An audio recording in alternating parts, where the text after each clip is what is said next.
Joining us from Capitol Hill, Republican Senator from Pennsylvania and member of the Banking, Finance, and Budget Committee, Senator Pat Toomey.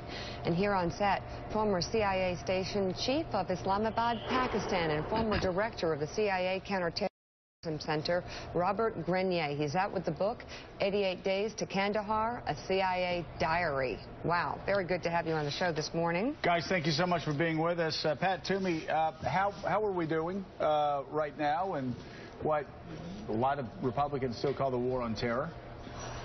I don't think it's going so well, Joe, and I'm pretty worried about this. Right now, of course, what's right in front of us on the Banking Committee is a question of whether or not to prospectively impose tougher sanctions on Iran if the Iranians choose for the third consecutive time to walk away from the table and not reach an agreement. I think it was a mistake to ease the sanctions recently, and I think we should impose these sanctions. These guys, this is the most dangerous regime in the world. They're actively supporting and financing terrorism. You look what they're doing throughout the Middle East, continuing to effectively control Hezbollah. They've got a huge footprint in Syria as well as Iraq. They're supporting Assad while he massacres his own people. Last week they knocked out through proxies a government that was pretty cooperative with the United States in Yemen.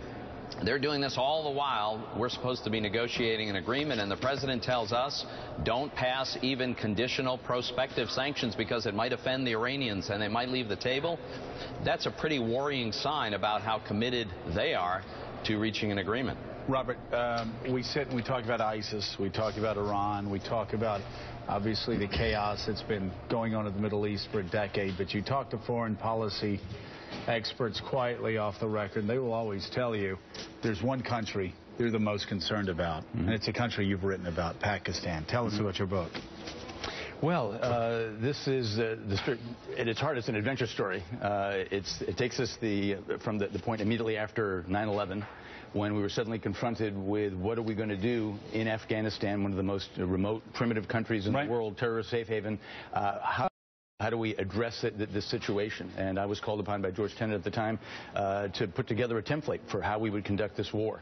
And it was approved by the president, and we rolled forward. And in the early days, at least, we were quite successful. So, though, one frustration after another with Pakistan. What a complex relationship where the Pakistanis didn't trust us because they thought that we went back on our word time and time again. And then we get there and we pay billions of dollars to Musharraf. We feel like he's betrayed us. And explain that relationship. What are they, our ally? Are they our enemy? What are they? Well, it's a very, very complicated relationship. Yes. And I mean, we're sort of condemned to deal with each other. There are issues that affect us both, but we perceive our national interests in very different ways. So while the Pakistanis, after 9/11, they considered it to be in their interest to cooperate with us against al-Qaeda, their attitude toward the Afghan Taliban was much more complicated. I think I saw a Pew poll of countries across the world and what they thought about us. I think we were at the bottom of the Pakistanis.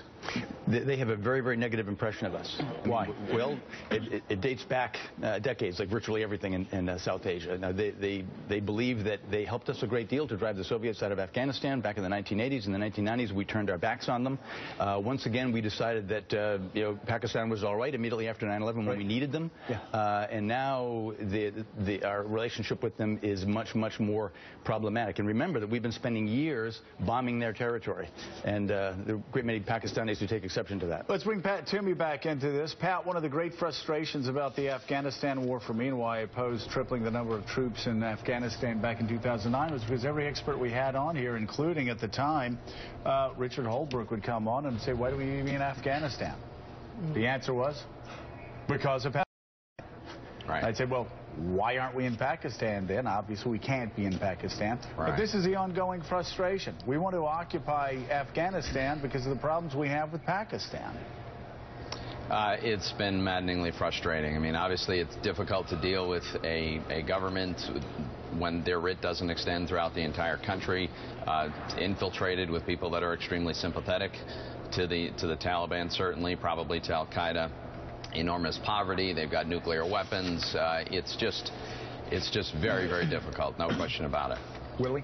First of all, for Homeland fans, this is the real-life Kerry Matheson, It's really station chief in Islamabad, Pakistan, although he says he's never seen the show. You've never seen it? I've never seen the show. You should see it. It'll make you very angry, but you should see it. That's what I told him. You know what, though? There is this great moment in this past season where Saul, CIA director, is sitting there talking to the former head of the ISI, and I thought they really did get the very complex relationship. These two men who personally liked each other but couldn't be further apart on their views of the world. A lot of tension, which I think existed in the real world and still does, too. I have to ask you, although you weren't there, it was 2002, I guess you left, as station chief. The issue of Osama bin Laden and where he was found, where he was killed, how long he had been there, and who might have been protecting him inside that country. Knowing what you know about Pakistan, what are your suspicions about the Pakistani government's role or the ISI's role in protecting Osama bin Laden? Well, you know, the circumstantial evidence is pretty damning. You know, here you have Osama bin Laden, arguably the most wanted man in the world, who is in a Pakistani army town, not a mile from the military academy of Pakistan, and people believe that, well, the Pakistanis had to have known about this. In fact, I believe that they didn't. Really? Yes. You don't think the ISI knew about it? I don't believe they did. I don't believe that they did. The concern that I would have had at the time, if it was my decision, you know, go or no go, do we launch this raid or not? Given the circumstances that we might actually wind up in a shooting war with Pakistan as a result, I would have said that we had to do this on a covert basis, only because, not because I thought that the ISI and the Pakistan government had placed him there and had him under their protection, but that they might have since then inadvertently found him there, in which case I think they would have done nothing. They would have done nothing, simply because he was too hot to handle. Yeah. For them to arrest him and turn him over to the Americans would have been political dynamite in Pakistan. So you think someone knew he was there, though? Well, he had his own people. Right. See, I mean, I felt all along that once he got into Pakistan with a very, very small entourage, he'd be able to hide virtually anywhere indefinitely. I mean, it's really not all that difficult.